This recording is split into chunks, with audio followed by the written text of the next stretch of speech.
네, 제가 기도하고 시작하겠습니다. 사랑의 아버지 하나님 감사합니다. 우리가 주님을 알기 전에, 우리가 주님을 사랑하기 전에 우리를 먼저 사랑하신 그 예수님의 사랑을 우리가 기억합니다. 주님, 이 시간 이 예배가 우리를 먼저 사랑하신 그 주님의 크신 사랑을 기억하고 또 그 크신 사랑 가운데 나아가는 시간 될 수 있게 도와주세요. 감사드렸고 예수님의 이름으로 기도드립니다. 아멘. 주 예수 내가 알기 전 찬양하겠습니다.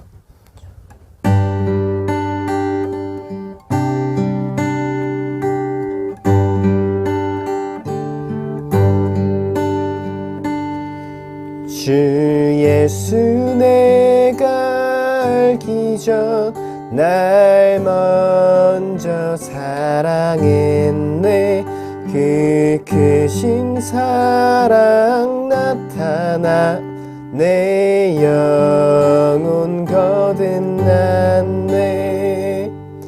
주 내 맘에 늘 계시고 나 주의 안에 있어. 저 포도비유 같으니 참 좋은 나의 친구. 내 친구 되신 예수님 날 구원하시려고 그 귀한 몸을 버리사 내 죄를 대속했네. 나 주님을 늘 믿으며 그 손을 의지하고 내 몸과 마음을 바쳐서 끝까지 충성하리. 내 진실하신 친구여 큰 은혜 내려주사 날 항상 보호하시고 내 방패 되옵소서. 그 풍성한 참 사랑을 네 능히 끊을 소냐. 날 구원하신 예수는 참 좋은 나의 친구. 이 시간 잠깐 같이 함께 기도했으면 좋겠습니다. 우리가 주님을 사랑하기 전부터, 우리가 주님을 알기 전부터 주님께서 우리를 사랑하셨다는 사실이 우리에게는 은혜의 고백이 됩니다. 우리가 아직 죄인 되었을 때, 우리가 주님을 알지 못하였을 때 우리를 먼저 사랑하셨듯이 우리도 그 사랑을 닮아서 우리를 필요로 하는 곳에서 우리 이웃들을 먼저 사랑할 수 있는 자들 될 수 있게 도와주세요. 사랑을 우리 가운데 채워주시옵시고 주님, 우리를 필요로 하는 곳 가운데 우리를 불러주세요. 주님, 그렇게 이 시간 잠깐 함께 같이 기도했으면 좋겠습니다. 기도드리겠습니다. 사랑의 아버지 하나님 감사합니다. 주님, 우리가 주를 먼저 사랑한 게 아니고 주님께서 우리를 먼저 사랑하셨음을 고백합니다. 우리가 그 사랑 가운데 주님, 그 사랑 받은 자들로서 살아갈 수 있게 도와주세요. 그 사랑 가운데 은혜 입은 자들로서 살아갈 수 있게 도와주세요. 주님, 주님께서 우리를 먼저 사랑하셨듯이 우리도 우리 이웃을 먼저 사랑할 수 있게 도와주세요. 주님, 도저히 사랑할 수 없는 자들이지만, 도저히 사랑할 능력이 없는 자들이지만 주님, 우리 가운데 그 주님의 사랑을 먼저 누리게 하셨으니 그 능력 우리에게 부어주실 줄 믿습니다. 주님,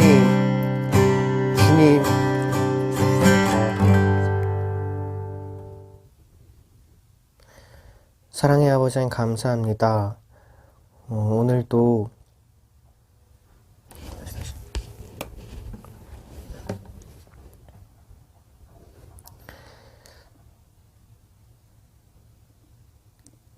우리가 주님을 알기 전에 우리를 먼저 사랑하신 주님, 우리의 어떠한 행위나 우리가 가진 어떤 것 때문이 아니라 그저 우리 존재만으로 우리를 사랑하시고 자신의 몸을 내어주시고 우리 친구가 되신 그 주님을 우리가 기억합니다. 주님, 우리가 받은 그 사랑을 기억하며 우리 주변에 있는 이들, 우리를 필요로 하는 이들이 친구가 되게 해주시고 주님이 아무것도 따지지 않고 우리를 먼저 사랑하셨듯이 우리도 먼저 사랑할 수 있는 자들, 어떤 이유가 있어서 또 어떤 가진 게 있어서가 아니라 따지지 않고 먼저 사랑할 수 있는 자들 될 수 있게 도와주세요. 감사드렸고 예수님의 이름으로 기도드립니다. 아멘. 이 시간 사도신경으로 우리 신앙을 고백하겠습니다. 나는 전능하신 아버지 하나님, 천지의 창조주를 믿습니다. 나는 그의 유일하신 아들, 우리 주 예수 그리스도를 믿습니다.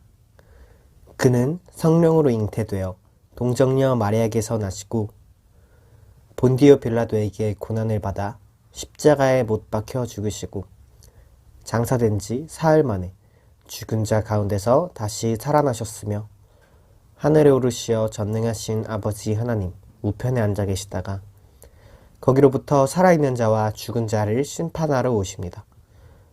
나는 성령을 믿으며 거룩한 공교회와 성도의 교제와 죄를 용서받는 것과 몸의 부활과 영생을 믿습니다. 하나님 아버지 은혜를 감사합니다. 오늘은 3.1절을 맞이하는 주간입니다. 아버지 하나님, 일제가 이 나라를 강점하고 35년간 지배하면서 이 나라의 민족을 노예로 삼고 그들 마음껏 그들이 마음대로 유린하고 했지만 결국 하나님께서 이 나라를 불쌍히 여겨주시고 하나님께서 독립운동을 하게 하시며 세계 열강들을 통하여서 일본이 패망하게 하시고 이 나라가 다시 독립되게 하신 것 감사합니다. 가난한 아버지 하나님은 이 나라의 하나님을 섬기며 하나님의 뜻을 따라 행하고자 하는 많은 크리스찬들이 있었다는 것을 우리는 기억합니다. 아직도 이 땅은 분단되었고 전 세계 유일하게 분단되어서 저 북한 동포 2300만 동포들은 아직도 굶주림과 그 핍박과 자유가압당하고 또 하나님을 마음껏 부를 수 없는 그런 억압 상태에 있지만 하나님께서 하나님의 때에 하나님의 방법으로 저들을 해방시켜 줄 날이 올 것이라는 것을 우리는 기대하며 우리가 저들에서 무엇을 할 수 있을까 기대할 수 있는 저들 되가여 주시옵소서. 오늘 아버지 저희에게 들어주는 말씀을 우리가 신령과 진정으로 예배해 가시고 말씀이 우리 마음에 들어와서 그 말씀을 통해 세상 가운데 승리하는 저희들 될 수 있도록 인도하여 주시옵소서. 감사드리며 예수님 이름으로 기도했습니다. 아멘.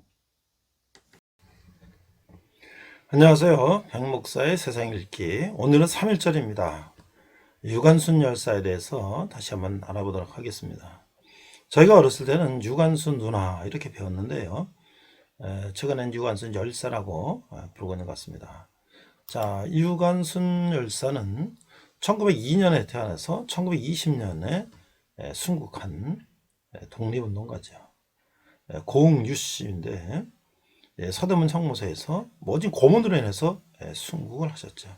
1916년에 공주에서 선교 활동하던 감내교 선교사 부인의 추천으로 이화학당 보통과 3학년에 장학생으로 편입했고 1919년에 이화학당 고등부에 지나가였는데 3.1절 운동에 참여해서 이제 참여하게 되었고 그 다음에 이제 총독부가 이화여고에 폐교를 내리고 휴교령을 내려서 천안 고향으로 내려와서 만세시에 참여하다가 이제 형을 받고 이제 형무소에서 1920년 9월 28일에 순국했던 인물이죠. 1962년에 대한민국 건국훈장 독립장이 추사됐고 1996년에는 이화여고에서 명예졸업장이 추사됐다. 그리고 충청남도 천안시 일원에 여러 가지 추모 사업들이 이루어졌고 또 유관순 체육관 이름도 있고 여러 가지 사업들이 있었다. 자, 그런데 본가는 유씨인데 류냐, 유냐 뭐 이런 것들은 이제 종친회라든지 여러 가지 호적법이라든지 이걸 통해서 유관순으로 이렇게 부르는 것으로 이제 되어 있는 것 같습니다. 자, 초기에는 이제 원래 충청남도 목천 이동면 지령리에서 아버지 유중건 어머니 이소재 삼남일녀로 태어났고요. 그래서 이제 공주에는 영명여학교에 2년간 교육을 받았다. 그러다가 이제 선교사님의 추천으로 이화여고에 이화학당에 들어가게 됐고, 그 다음에 이제 19년에 고등부로 진학을 하게 되는데, 이때 기숙사에서 생활하면서 여러 학생들과 함께 공동생활하면서 이제 학창 생활을 보냈다고 합니다. 그 주일에는 감리교회인 정동제일교회, 지금 이제 덕송에 있는 성공회에서 성공회 서울 대성당과 덕송 돌담길을 지나가면 이제 정동제일교회가 나오죠. 거기에는 많은 손정도 목사님 등 많은 민족의식을 가진 성직자들의 영향을 받았다. 물론 유관순 열사의 아버지 유중건 선생도 민족의식을 가진 지식인들이었고 크리스찬이었다라고 전해지고 있습니다. 자, 이제 1919년 3.1운동이 일어나니까 이화학당 고등과 1학년인 유관순은 이제 만세에 참가했는데 학교에 휴교령이 내리고 학교가 폐교되자 이제 열차편으로 이제 천안으로 돌아왔다 것이죠. 그래서 이제 고향에 돌아온 유관순은 교회하고 이제 청신학교에 가서 서울의 독립시운동을 설명하고 천안에서도 독립운동 할 것을 이제 권유하고 드디어 4월 1일 아운의 장터에서 장날에 많은 사람들이 모였을 때 이제 수천 명이 군중들이 독립만세를 외치도록 이제 시위를 했다. 자, 그래서 이제 아운의 장터에서 만세 운동으로 인하여 체포가 되었고, 이제 일본 헌병들은 아직 미성년자니까 범죄 사실을 밝히고 협자자를 다 얘기하면 선처하겠다라고 해결했지만 그 제안을 거절했고 이후 협력자와 시위 가담자를 일체 발설하지 않았다. 어린 나이에 참 대단한 그런 의지인 것 같습니다. 그래서 재판을 받고 그래서 천안경찰서 일본 헌병대에 투옥됐다가 다시 공주경찰서 감옥으로 이감되었고 그래서 재판을 받고 이제 3년형을 받고 이제 그래서 이제 형을 살게 됐죠. 자, 그 다음에 1920년에 이제 4월 28일에 이제 고종과 순종 이후에 이제 영친왕이 승계를 할 수 있는 영친왕이 일본의 이제 정략적인 결혼 계획에 의해서 일본 왕족인 이방자 여사와 결혼하는 일이 있었는데 그걸 기념한다고 이제 특사로 형이 1년 6개월로 감형이 됐다. 그러나 이제 유관순은 서대문 형무소 복역 중에도 오간에서 감옥에서도 독립만세를 부르고 고문을 당했고 결국 1920년 9월 28일 출소를 하루 남기고 서대문 형무소에서 방광이 파열하는 것으로 옥살을 하게 됐다. 그래서 참으로 안타까운 일이죠. 그래서 결국 유관순이 이제 순국한 후에 이 소식을 들은 이제 이화학당 교장인 프라이어 월터 선생은 형무소 당국에 유관순의 시신은 인도를 요구했으나 거부당했다. 그래서 이화학당의 외국인 교직원들이 유관순의 옥중 사망을 국제 여론에 호소했다고 강력하게 항의하니까 서대문 형무소는 마지못해서 월터 교장설에게 시신 인도하고 조용히 장례칠 걸 요구했다는 거죠. 1920년 10월 14일 정동 감리교에서 김종우 목사가 장례를 집례하고 이태원 공동묘지에 이제 안장이 되었어요. 그러나 그의 존재는 잊혀졌죠. 유관순의 시신은 이태원 공동묘지에 안장됐으나 1930년 택지 소송의 목적으로 이태원 공동묘지를 이장하는 과정에서 무연교묘로 처리했다. 그러니까 이제 1920년에 순국하셨는데 해방까지는 20-30년이 세월이 있기 때문에 그 안에 일제가 이제 여러 가지 택지 사업도 하고 이런 거 하면서 당연히 이제 독립운동가가 순국한 묘를 이장하거나 이렇게 복원하는데 방해를 했겠죠. 안타까운 일이 아닐 수가 없습니다. 자, 마지막으로 유관순 열사의 기도를 우리가 한번 읽도록 하겠습니다. 내 손톱이 빠져나가고 내 귀와 코가 잘리고 내 다리가 부러져도 이 고통은 이길 수 있사오나 나라를 잃은 그 고통만은 견딜 수가 없습니다. 나를 바친 목숨이 오직 하나밖에 없는 것이 이 소녀의 유일한 슬픔입니다. 오늘 3일절을 맞이하면서 우리 유관순 열사를 우리가 생각하며 우리가 정말 나라 민족을 해서 무엇을 해야 될 것인가 생각해보는 그런 시간이 됐으면 좋겠습니다. 이상 백 목사의 크리스천 세상 읽기입니다. 네, 이번 시간은 분열하고 두 번째 시간으로서 선지자 엘리야와 엘리사의 활약과 유관순 열사에 대해서 말씀을 나누고자 합니다. 자, 본문은 열왕기상 18장 21절 한글과 영어로 우리 자막을 보면서 함께 읽도록 하겠습니다. 열왕기상 18장 21절 엘리야가 모든 백성에게 가까이 나아가 이르되 너희가 어느 때까지 둘 사이에서 뭐뭐 하려느냐 여호와가 만일 하나님이면 그를 따르고 바알이 만일 하나님이면 그를 따를지리라 하니 백성이 한마디도 대답하지 아니하는지라. 자, 우리 영어 NASB 버전을 보니까 1 Kings 8장 21절 And Elijah came near to all the people and said, How long will you hesitate between two options? If the Lord is God, follow him. But if Baal, follow him. But the people did not answer him a word. 이렇게 돼 있어요. 자, 이제 열왕기상 17장에서 19장은 이제 엘리야의 활동이 나오는데, 북쪽에는 이제 아합과 아시아, 여호람, 예후, 여호아스 이런 왕들이 지나가고요. 남쪽에는 여호사밧과 여호람, 아시아, 아달랴, 요아스 이렇게 열왕들이 지나가고 있어요. 자, 그런데 우리가 이제 엘리야의 사역을 보면은 이게 선지자에는 두 부류가 있다. 하나는 이제 행동을 통한 선지자. 그래서 prophets of deed. 또 말씀을 통한 선지자. prophets of words. 그런데 행동을 통한 선지자는 그들의 예언 활동을 직접 기록하지 않고 행동으로 활약하는 선지자다. 그러니까 우리가 말하면 엘리야와 엘리사 같은 선지자들이다. 그래서 말씀을 통한 선지자는 예언의 말씀을 기록으로 남긴 선지자, 즉 이사야, 여러 이제 우리가 예언서들이 있죠. 자, 먼저 선지자 엘리야는 행동을 통한 선지자였다. 이게 디셉 사람 엘리야는 북왕국에서 활약한 선지자였죠. 그가 활약한 시대는 대략 BC 876년에서 852년 정도인데 이 북왕국의 사악한 아방 시대에 주로 활약을 했던 것이죠. 이때는 북왕국이 아하방이 아내인 이세벨의 포악성과 우상 숭배가 극에 달하는 때라는 거예요. 그래서 하나님 역사가 전환될 시점이라고 판단하실 때 이 선지자를 보내서 직접 역사에 개입하신다는 것을 우리가 볼 수가 있죠.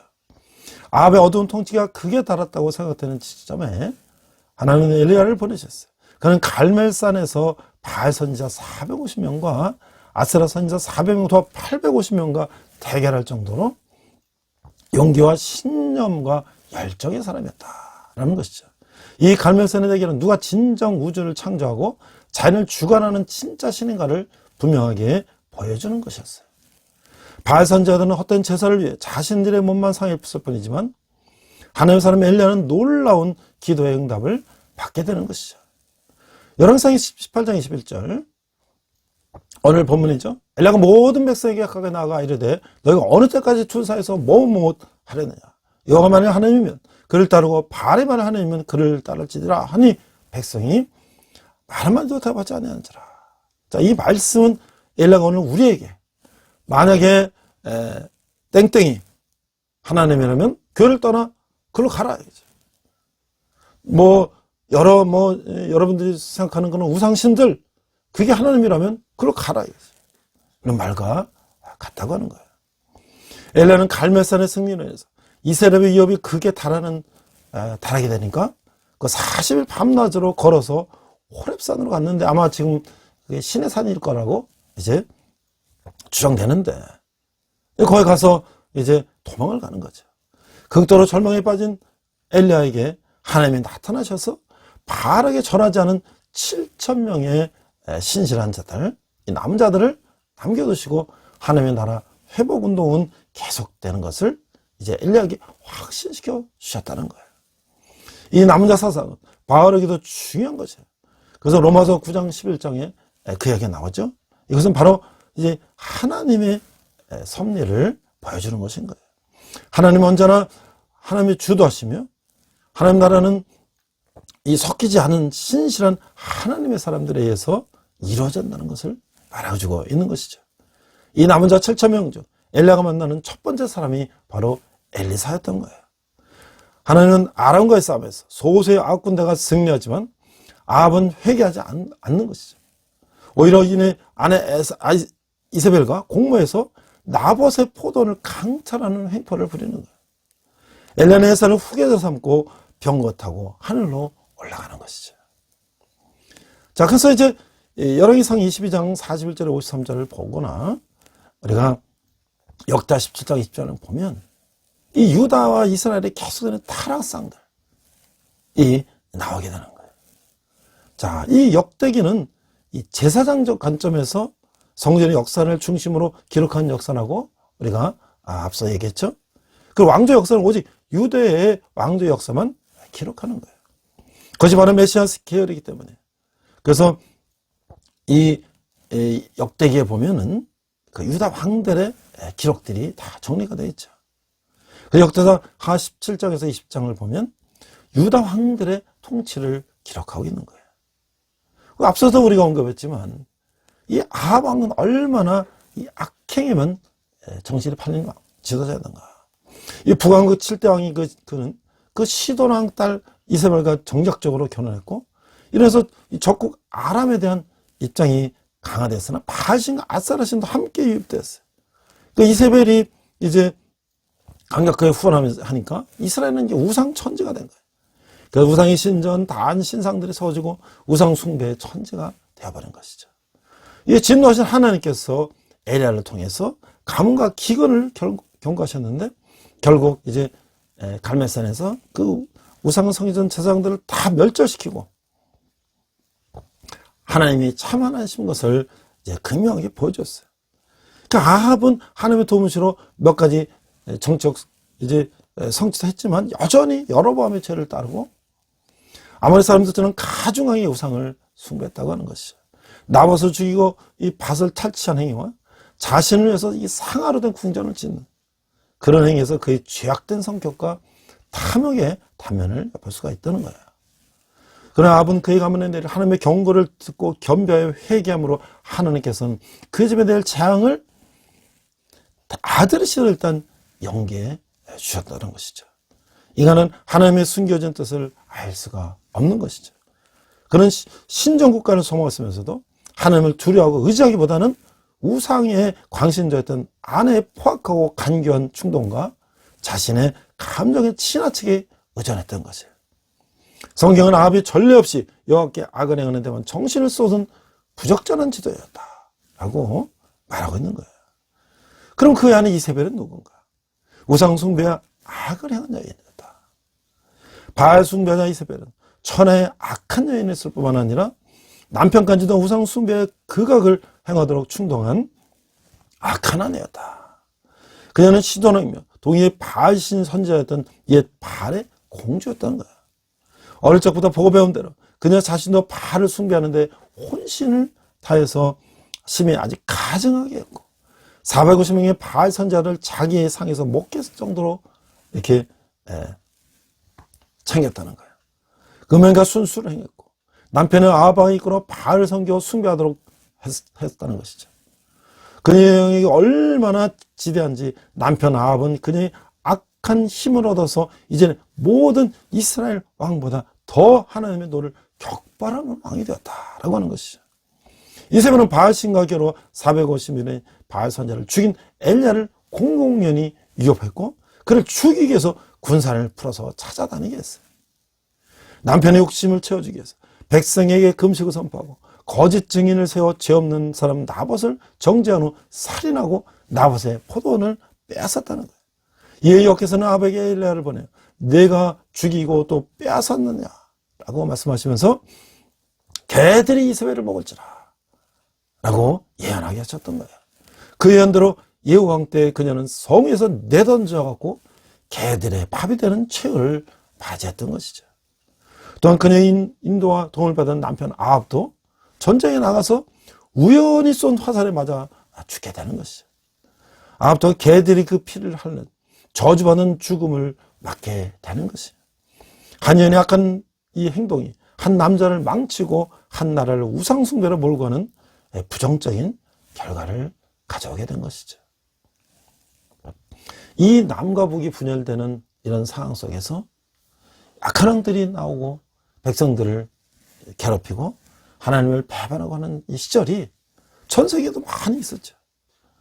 우리나라는 일제가 강점을 해서 35년 동안 우리나라를 침탈하고 우리 국권을 빼앗고 모든 백성들의 피를 빨아먹은 그 시절이 있었죠. 우리가 너무나 잊을 수 없는 35년간의 일제의 강점기를 생각하면 이게 바로 아합과 이세벨의 그 역사가 아니었을까라고 생각하는 거야.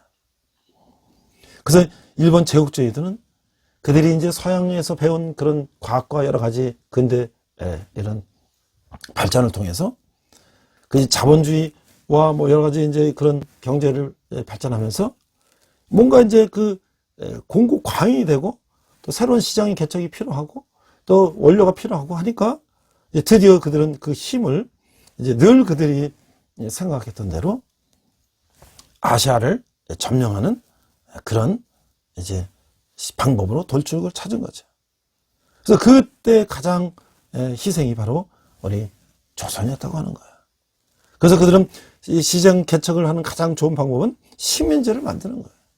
그 메이지 유신을 거쳐서 일본의 막부 체제가 종식되고 천황과 내각에 의한 중앙 집권적 통치가 이루어지면서 그 열강의 어떤 그런 기술 제도를 받아들여 갖고 산업화가 되고 자본주의가 되고 공급광이 되고 그래서 서구 열강들처럼 그들도 식민지를 개척하게 된 거죠. 그래서 이제 드디어 이제 러시아도 남쪽으로 내려오고 그들은 또 한반도를 침략하고 이렇게 시작이 됐던 것이죠. 명성황후는 이제 흥성대원군과의 이제 갈등 속에서 뭐 친일파를 지원하기도 하고 뭐 여러 가지 그 또 청나라 병력이 들어오고 조선은 완전히 외세의 침입하에 그냥 동래북이 되는 실정이 됐죠.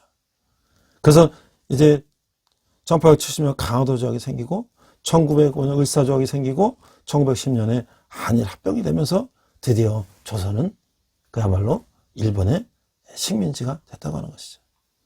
근데 그 일본이 조선을 통치하는 방법이 크게 한 세 가지로 이제 변화가 되는데 1910년 초반에 그들이 한일 합병했을 때 그들은 완전히 무단 통제, 무력으로 조선을 통치하는 것이죠.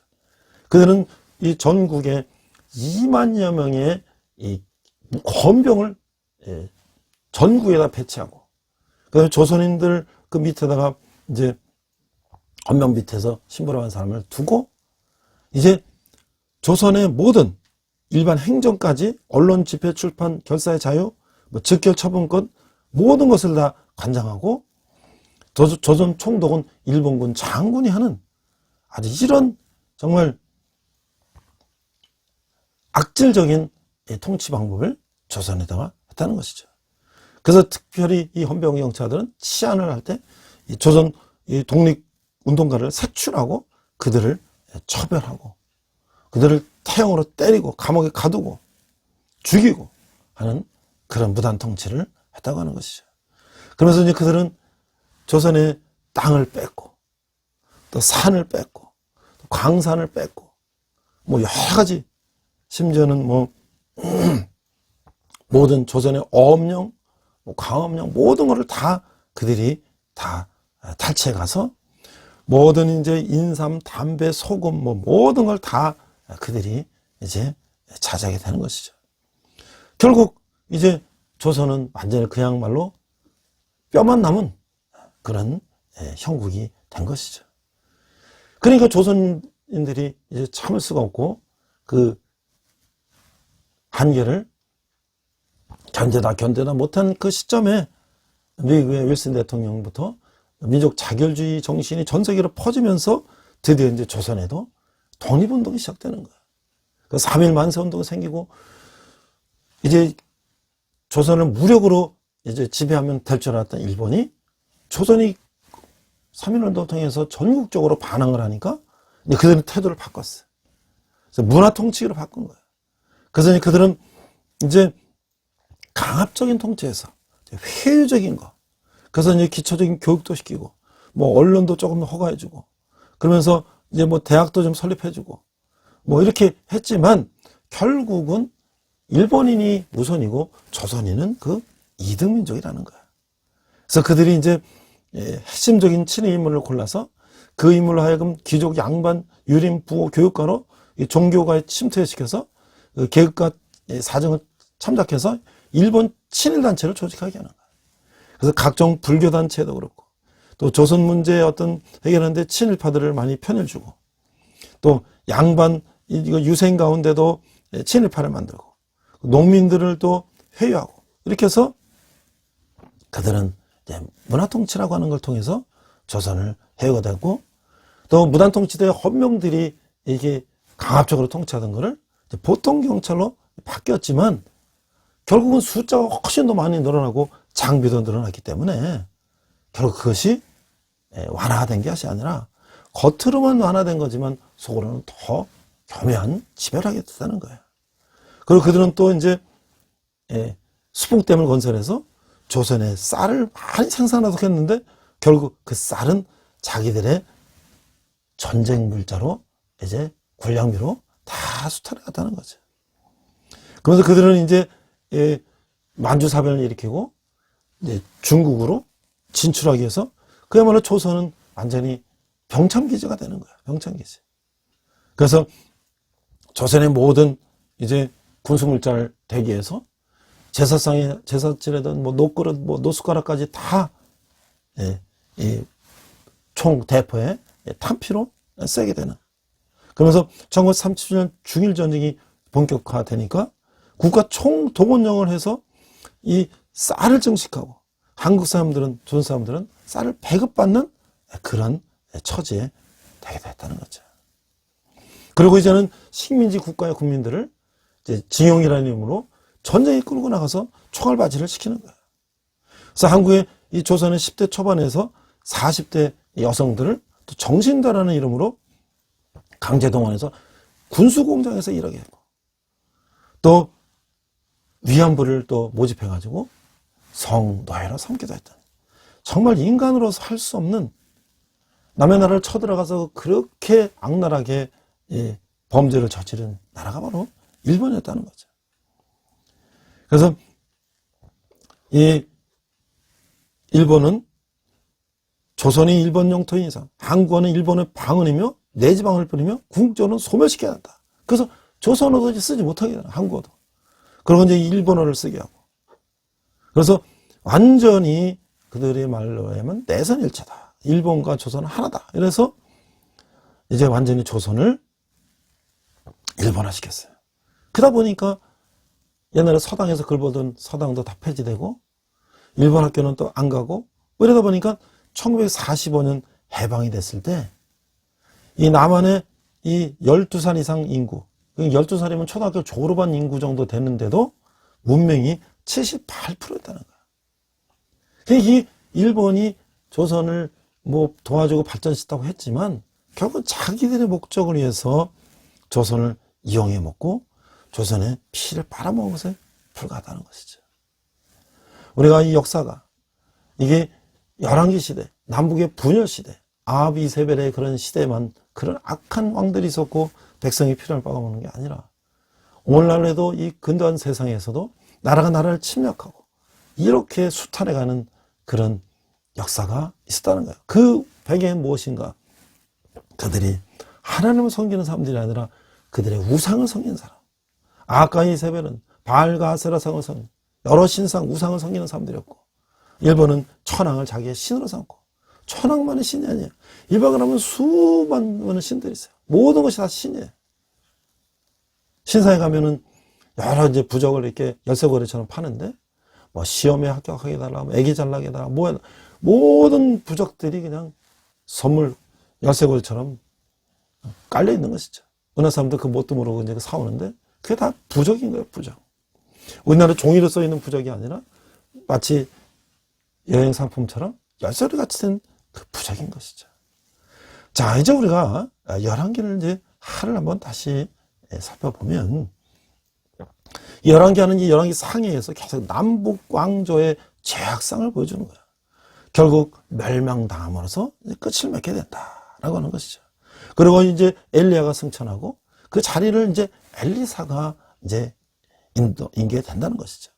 그 엘리사의 사역은 북왕국 아시아가 이제 왕이 되는 기간 동안에 이제 계속 됐는데, 엘리사는 엘리야가 땅으로부터 하나님의 그 앞으로 불말과 병거를 타고 직접 들려지는 것을 이제 목격하고 예언자라서 엘리야의 뒤를 잇게 되는 것이죠. 하나님은 엘리사를 통해서 이 5가지 기적을 통해서 하나님의 백성을 돌보심을 보여주는 것인데, 그 5가지 기적은 첫 번째, 엘리사는 과거의 기름병이 그녀의 빚을 갚게 충분할 만큼 만들어주는 사건을 보여줬고, 두 번째는 아이를 못 낳은 여인의 아이를 가질 것이라고 약속하고, 그의 아들이 죽었을 때 그를 그녀에게 다시 살려주고, 네 번째, 독이 든 음식을 먹을 수 있게 해주고, 5번째, 줄인 자들을 위해 그 음식을 공급해주는 그런 역사를 보여줬던 거예요. 그는 아람의 군대 장관 나만이 문둥병을 또 그 오만한 콧대를 꺾은 후에 고쳐주게 되는 것이죠. 후에 아람과 이스라엘 간의 전쟁에서 엘리사는 아람 군대가 있는 곳과 그들의 계획을 아는 일종의 초전적인 능력을 보여주고 있어요. 궁극적으로 아람 군대가 사마를 포위 공격하지만 엘리사는 그의 젊은 사안에게 보이지 않는 군대가 그들을 보호하신다는 것을 보여주고 있는 것이죠. 엘리야와 엘리사는 그리스도가 오시기 800년 전에 살았던 선지자들이었어요. 그러나 그들의 삶은 신약의 영성과 같은 영성을 보여주며, 현대 신자들은 그들로부터 많은 것을 배울 수가 있는 거야. 엘리야의 이력은 모세의 삶과 유사한 점이 많았다는 것이죠. 또한 그건 선자의 전통의 연속성을 제공하면서 모세와 후대 8세기 때의 선자들을 연결시켜 주고 있는 것이죠. 모두가 악했던 이스라엘의 왕들은 그 나라를 파멸을 일으켰고, BC 722년에 북왕국은 아수르에게 멸망을 당하게 되죠. 유다왕국은 그 뒤 135년간 계속되었으나 그 후 BC 597년에 바벨론의 느부갓네살 왕이 예루살렘을 쳐들어와서 인구의 대부분을 이제 포로로 잡아가고, 그래서 사마리아의 멸망과 예루살렘의 멸망 사이에 선한 왕 히스기야와 요시야 그리고 악한 왕 므낫세, 아몬은 각각 남왕국의 운명에서 자신들의 역할을 수행했다. 그러니까 북왕국이 130년 먼저 망하고 남왕국은 130년 늦게 망했지만 결국 몇몇의 하나님을 다시 따르려고 했던 그 왕 때문에 몇백 년, 백몇십 년간 연장은 됐지만 결국 그들도 벌을 받고 말았다는 것이죠.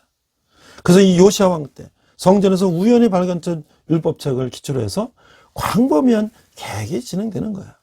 얼마나 그들이 성경을 토라를 읽지 않았으면 성전에서 그 먼지 쌓인 율법책을 우연히 발견해서 한다는 거야. 그들이 7년마다 모든 백성들이 율법을 다시 읽고 다 그래야 되는데 그냥 몇백 년 동안 잊혀져 왔던 것이죠. 그 열왕기 22장 23절에서 이 율법책을 기초로 해서 광범위한 계획이 진행되는 것이죠. 열왕기 22장 23장에서 이 율법책에 대해서 말하는 것을 비춰볼 때 순종과 불순종의 파괴적 결과, 이 언약 예배의 중심적 위치에 든 이 강조라는 것이 그것은 아마도 신명기였을 것이다 라고 생각되는 거예요. 요시야는 이교 신상들 없애고 하나님의 언약에 대한 그날의 헌신을 새롭게 하며 6월절을 다시 이제 지키게 됐어요. 하지만 예루살렘 멸망 이전에 있었던 마지막 네 왕들은 모두 악하고 그로 인해서 그 땅에 여호와의 심판을 피할 길이 없게 되었다라고 하는 것이죠. 그러니까 이 하나님을 거역하고 우상을 섬기고 악행을 저지른 결과는 멸망이라고 하는 것을 이제 우리는 북이스라엘과 남유다를 통해서 하나님 우리에게 보여주시는 거예요. 자, 그래서 이제 선자 엘리사는 또 어떤 이제 사역을 했는가? 엘리사는 영적 칼급이 강한 성품을 가져서 효성이 지극한 차임을 볼 수가 있는데 그는 어떤 겸손한 자였다. 그 열왕기 9장 3장 11절에 보면 엘리야에게 손 씻는 물을 부셨다는 기사를 통해서 이 사실을 볼 수가 있다. 이 고대사에서는 주인에게 발이나 손을 씻는 물을 항아리에 부어주는 게 종들이 하는 것인데 그 엘리사는 이 자기 스승 엘리야에게 종처럼 그렇게 섬겼다는 거예요. 그러나 그는 또 강한 믿음의 소유자며 무소유 무욕심의 사람이 할 수 있다. 그 나아만 장군의 문둥병을 고쳐줬을 때 나아만 장군이 준 선물을 거절했다는 거예요. 그래서 엘리야는 많은 기적을 행했고 구약에서는 그 기적이 그리 흔한 일은 아니었던 것을 우리는 알고 있죠. 엘리사는 엘리야보다 더 많은 기적을 행했어요. 열왕기하 1장에서 10장까지는 17가지 기적이 나오는 것이죠. 그 무덤의 기적까지 합하면 20번 정도의 기적이 일어났고 아마 이 기록되지 않은 기적도 많이 있을 것이다 라는 것이죠. 하나님이 그 엘리사 역시 아무런 기록도 남기지 않은 행동으로 보여줬던 선지였다는 거예요. 그러나 많은 주범과 왕들은 그가 외치면 그의 말을 들었다는 거예요. 열왕기하 2장에서 엘리야가 병거 타고 하늘로 승천하죠. 이스라엘 사람들에게 엘리야의 위치는 대단한 것인데 그 엘리야가 죽지 않고 승천했기 때문에 메시아가 오기 전에는 반드시 하늘에 간 엘리야가 먼저 올 것이라고 그들은 믿었다는 것이죠. 우리가 보면 엘리야의 기적은 이 사르밧 가부의 음식이 먹어도 바닥나지 않게 했고 죽었던 가부 아들이 살아나게 했고 하늘의 별이 제단과 희생제물을 불사렀고 아시아의 군사들이 불에 타 죽고 요단강의 물이 이리저리 갈라지는 역사를 우리에게 보여줬죠.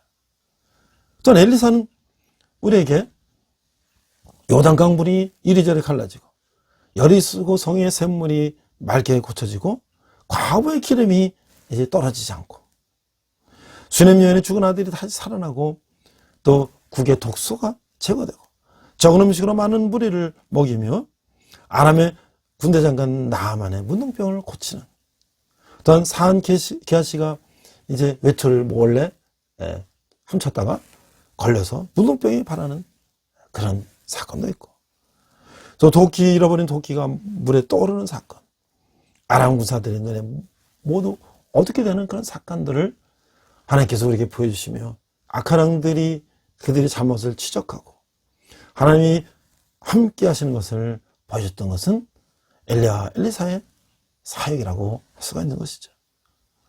그럼 앞서 제가 이 3.1절 이제 일제가 조선을 침략해서 그 힘없는 나라를 침략해서 완전히 나라를 자기 것으로 만들고 모든 것을 다 뺏고 백성들을 노예로 삼고 자기 마음대로 그렇게 통치했을 때 과연 하나님이 그것을 그대로 두셨는가?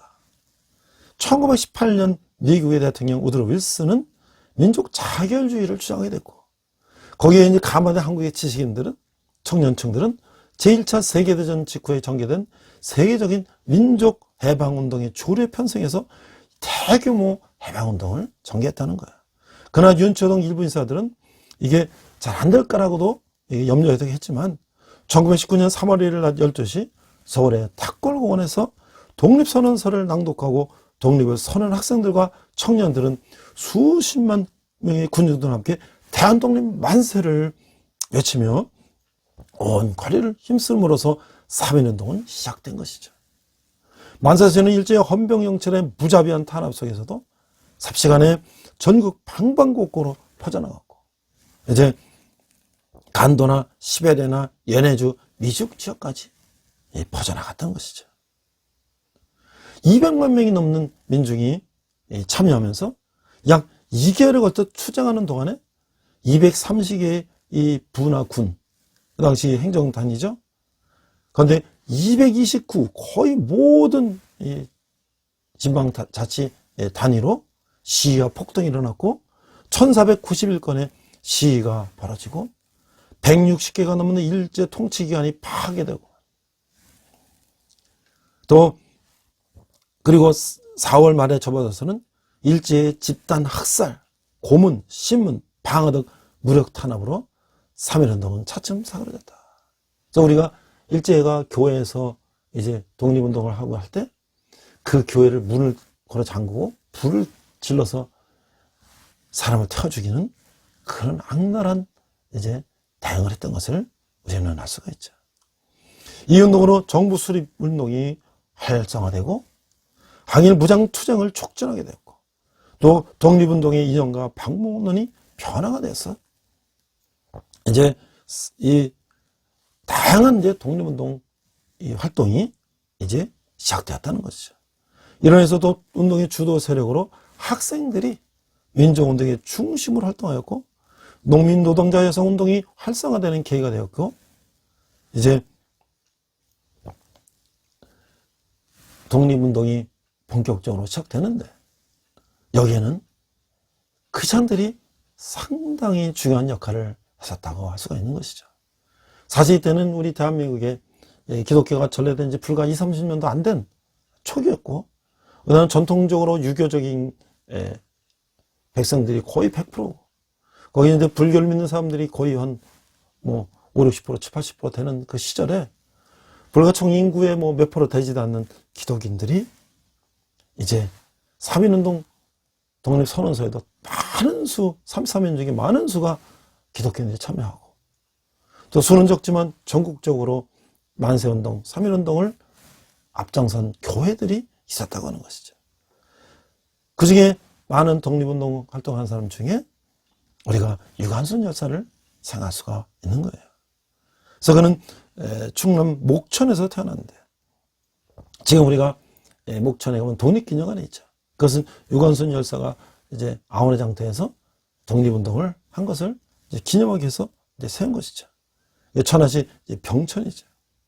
그래서 그는 아버지 유중건 특히 이 기독교 신자였던 할아버지 윤인기 그리고 숙부 유중무 이 집안의 일찍이 개신교 집안이 되었고 유관순도 자연스럽게 이런 분위기 속에서 성장하게 됐다는 거예요. 유관순의 아버지 유중건은 사회개혁, 분여자 개봉, 교육사업 등을 해서 그 자주 독립의 길을 찾기 위해서 이제 흥호학교라는 그 학교를 세우고 운영에 가담해서 인재를 배출하는 그런 노력을 했다. 그래서 그 아들, 큰아들 유석은 공주 영명학교에서 둘째 딸은 유관순은 영명학교 2년 다니고 선교사의 추천으로 이 이화학당에서 공부할 수가 있었다고 하는 거야. 그래서 유관순의 고향은 철도가 부설되기 전에 서울과 충청남도 공주를 연결하는 이 교통 요지에 선교사님들이 집중적으로 개신교를 전파하는 곳이었다. 그래서 그 지역에 많은 교회가 생겼다는 거야. 그 지령리에도 1901년에 이미 교회가 들어섰고 1907년에 국제보상운동에서 이 교회가 동참하는 등 애국운동이 일찍이 벌어진 그런 것인데 그해 11월에 일본군이 방화로 불을 태워서 소실됐다는 거야. 그래서 유관순의 일가인 그 유빈기는 계입을 선교사와 함께 고향에서 개신교를 중흥시키고자 이 1908년 조인운동과 함께 불타버린 진원교를 다시 세웠어요. 그래서 숙부 유중부가 선교사로 교회를 이끌면서 유관순도 5살부터 이 개신교를 접하게 됐다. 그러니까 이 유관순이야말로 어렸을 때부터 그 집안이 다 기독교를 받아들인 집안에서 자라나게 됐다는 것이죠. 그래서 유관순은 1916년 이제 그 교회 자주 오는 이 샤프 선교사의 추천을 받아서 교비 유학생으로 이제 이화학당 보통과에 들어갔고 그래서 같이 친척 언니들과 함께 기숙사에서 생활했다라고 하는 것이죠. 그래서 그해 이제 고등과에 이제 19년에 들어가게 되는데 그때 이제 오후 3시가 되면 모두 수업을 중단하고 조국 독립을 기원하는 기도회, 토론회, 외국 인사 초청 강연회 이런 것도 있는데 유관순도 거기에 회원으로 열심히 참여했다는 것이죠. 드디어 1919년 1월 20일 고종이 이제 선거를 하니까 학생들이 상복을 입고 이제 휴교하며 정기모임을 통해서 만세를 부르고 이렇게 했는데 그때 이제 이학당 학생들이 이제 결의를 해서 3.1절 날 이제 파고다원에서 만세운동이 일어나는데 그들이 이제 참여하게 됐고, 고등학교 1학년 이 유관수는 서미와 김복순, 김자 등과 함께 5인의 결사대를 결성하고 소복을 하고 기수사를 빠져나와서 대한문에서 이제 곡을 하고 남문대문을 하는 그 시행을 했다. 이 여성, 이 소녀들이 이렇게 과감하게 일제의 그 정말 그 엄청난 그 감시망을 뚫고 일어났다는 놀라운 일이죠. 요 3월 5일 연합시위가 벌어졌는데 유학당 학생들이 적극적으로 참여하고, 그래서 혹시 학생들이 다칠까봐 이제 학교에서는 문을 잠그고 교사들이 이제 지키고 못 나가게 했지만 그들은 결국 이제 만세를 부르다가 잡혀가고 투옥되고 다는 거야. 이제 학생들이 시위가 심해지자 이제 3월 10일 전국적으로 휴교령이 내렸고, 이제 학생들은 학교를 다닐 수가 없기 때문에 다시 이제 고향으로 돌아와서 고향에서 이제 독립운동을 시작해야 됐다는 것이죠. 서울에서 어떤 지금 일들이 일어나고 있는지를 설명하고 이 고향에서도 독립운동을 하는 것을 추진했다는 것이죠. 그리고 이제 태극기를 만들고 준비하고 해서 드디어 아원의 장터에서 만세운동을 일으켰던 거야. 그 유관수는 이제 주도자로 체포가 되고 이제 공주 교도소에 수감되고, 그래서 5년형을 받고 이제 다시 서대문 형무소로 이제 수감이 됐다는 것이죠. 그러나 그럼에도 불구하고 그 다음에 3월 1일 날 그 감옥에서 옥중 만세운동을 벌여서 3,000명의 수감자들이 함께 호응하고 만세가 바깥으로 터져나갈 정도로 되니까 이제 그 많은 백성들이 서대문 형무소로 모이고, 그 전차가 막 마비되는 정도로 사람들이 모이고 일본 기마경찰들이 이제 그걸 진압하게 되고, 결국 이 사건으로 유관수는 다시 심한 이제 고문을 받게 됐다는 것이죠. 이제 그러나 그때 영친왕이 일본 이방제 여사 결혼하는 일로 인해서 유관순이 1년 6개월로 가명을 되고 이제 석방되기 하루가 전에 이 계속적인 고문과 영양실조로 인해서 1920년 9월 18일 18세의 나이로 이제 순국을 했다는 거야. 그래서 이제 그 학교에서는 유관순의 시신을 돌려달 걸 요구했지만 교도소에서 거부했는데, 결국은 항의하고 세계적으로 그것을 알리겠다는 그 학교 측의 항의에 마지못해 일본 이제에서는 그를 조용히 장례 진행을 하고 시신을 돌려줬다는 거죠.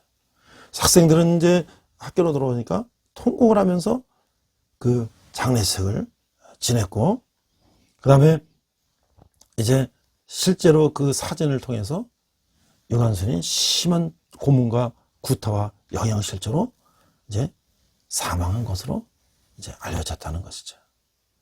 그래서 10월 14일 이화학당 측은 정동교회 김종 목사의 추례로 이태원 공동묘지에서 이제 조용한 장례를 지냈고, 결국 이제 그 공동묘지가 개발되면서 묘가 소실이 되었고, 현재는 유관순 생가인 이제 매봉산에 초원묘라고 하는 이제 시신 없는 묘를 세우게 됐다는 것이죠. 오늘 엘리야와 엘리사의 기적을 보면서 아합과 이세벨의 그런 폭정에도 엘리야 엘리사를 통해서 하나님이 보내셔서 그들에게 하나님의 역사하심을 보여주고, 또 하나님의 놀라운 계획을 보여주신 것처럼 일본이 천황을 우상으로 섬기고 이 조선을 침략해서 식민지 삼고 백성들을 노예로 삼았지만 하나님이 독립운동가들 김구, 이승만, 윤봉길, 안중근, 유관순, 수많은 이봉창, 수많은 독립운동가를 이 땅에 보내셔서 일본에게 경고하고 우리 민족에게 희망과 소망을 갖게 한 것을 보면서 결국 이 세상이 악한 우상을 통해서 권세를 잡은 사단 마귀들이 단기간은 승리하는 것 같지만 결국은 그들은 패방하고 멸망으로 돌아간다는 것을 오늘 우리가 오늘 말씀을 통해서 또 오늘 세상의 이 역사를 통해서 하나님이 우리에게 보여주고 있는 거예요. 우리가 아직 남북이 분단이 되고 전 세계에서 유일한 분단 국가로서 저 북한의 침략 위험에 항상 우리가 어려움을 당하고 있지만 하나님께서 끝내 우리를 통해서 하나님 때 하나의 방법으로 통일을 시키시고 저 북한에서 억압받고 고통받는 굶주리고 있는 이 백성들, 종교의 차이가 없는 백성들을 구원하실 날이 속히 올 것이라는 것을 우리가 믿고 그날을 향해서 오늘도 열심히 우리가 하루를 사랑하는 저와 여러분 되시기를 주님의 이름으로 축원합니다. 기도하겠습니다. 하나님 아버지 하나님을 감사합니다. 오늘 악한 왕들이 역사하지만 하나님은 하나님의 선자를 통해서 그들에게 경고하시고 하나님의 뜻이 어디에 있음을 밝혀주신 것처럼 오늘 우리가 이 땅이 아직도 분단과 어려운 가운데 있지만 하나님께서 우리나라를 세계 선결해서 쓰시기 위해서 회복할 날을 우리에게 곧 줄 텐데 우리가 그 날을 위해서 준비하며 또 우리가 오늘 내가 무엇을 할 것인가를 생각하는 저와 여러분 될 수 있도록 인도하여 주셔서 감사드리며 예수님 이름으로 기도했습니다. 아멘. 시간 헌금 찬양하시겠습니다.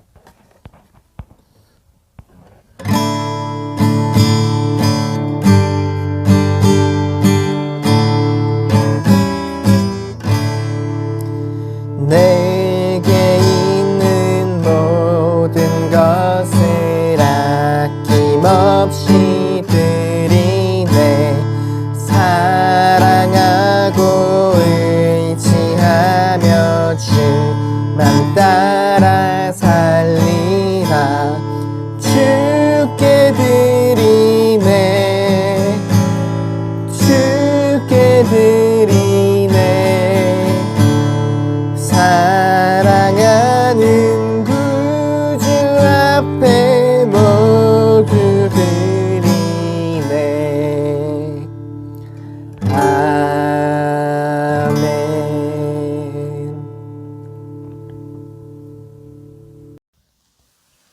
네, 드디어 대학의 이제 신학기가 시작이 됐습니다. 저도 이번 주부터 학교에 가서 성경 과목도 강의하고 또 경영학 과목들도 강의하고 있는데요.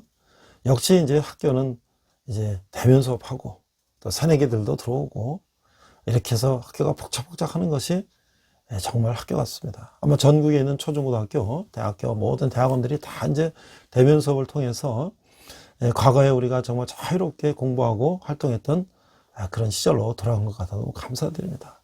그동안 3년, 4년 동안 참으로 어려운 가운데 있었지만 하나님은 또 그때가 지나자 저희들에게 또 새로운 희망을 주신 것을 감사드리고 우리가 지난 그 어려운 기간 동안에 우리의 무엇이 문제였는지를 또 우리가 돌아보고 또 우리가 이 정상적으로 삶을 산다는 것이 얼마나 귀한 것인가를 또 우리가 생각하는 또 그런 시간이 됐으면 좋겠습니다. 이제 대학에도 캠퍼스에도 이제 선교를 위해서 많은 활동들이 이루어질 겁니다. 그래서 여러 기독 동아리들이 벌써 여러 가지 이제 활동을 준비하고 있고요.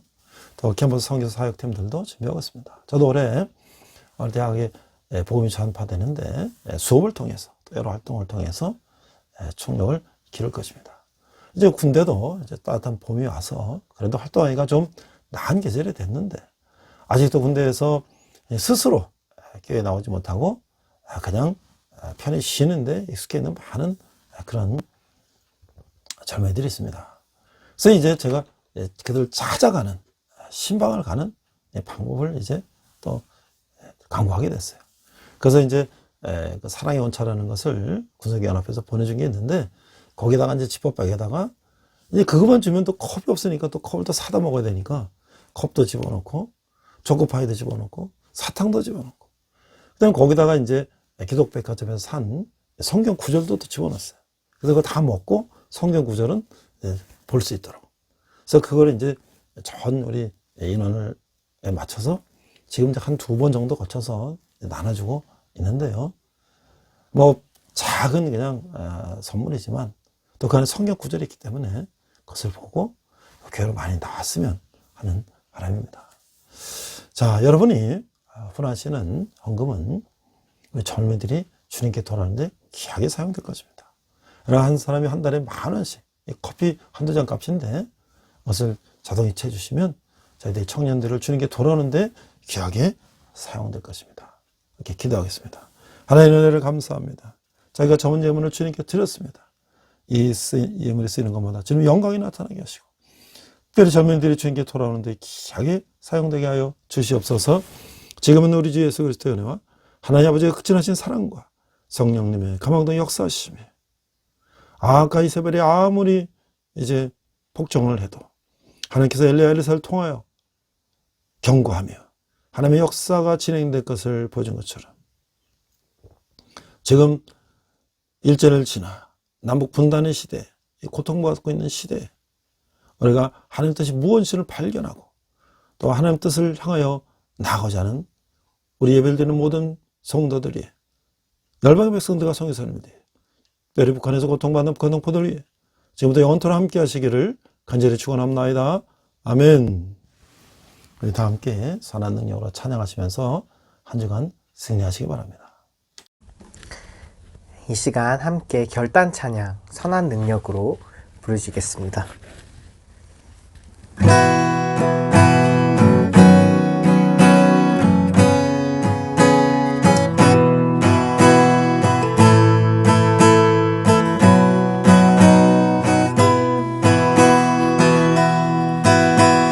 선한 힘에 고요히 감싸여 그 놀라운 평화를 누리며 나 그대들과 함께 걸어가네 나 그대들과 하늘을 여네 지나간 허물 어둠의 날들이 무겁게 내 영혼 짓눌러도 오 주여 우릴 외면치 마시고 약속의 구원을 이루소서 그 선한 힘이 우릴 감싸시니 믿음으로 일어나를 기대하네 주 언제나 우리와 함께 계셔 하루 또 하루가 늘 새로워 주께서 밝히신 작은 촛불이 어둠을 헤치고 타오르네 그 빛에 우리 모두 하나 되어 오늘 위에 비추게 하소서 그 선한 힘이 우리 감싸시니 믿음으로 일어날 일 기대하네 주 언제나 우리와 함께 계셔 하루 또 하루가 늘 새로워 이 고요함이 깊이 번져갈 때 저 가슴 벅찬 노래 들리네 다시 하나가 되게 이끄소서 당신의 빛이 빛나는 이 밤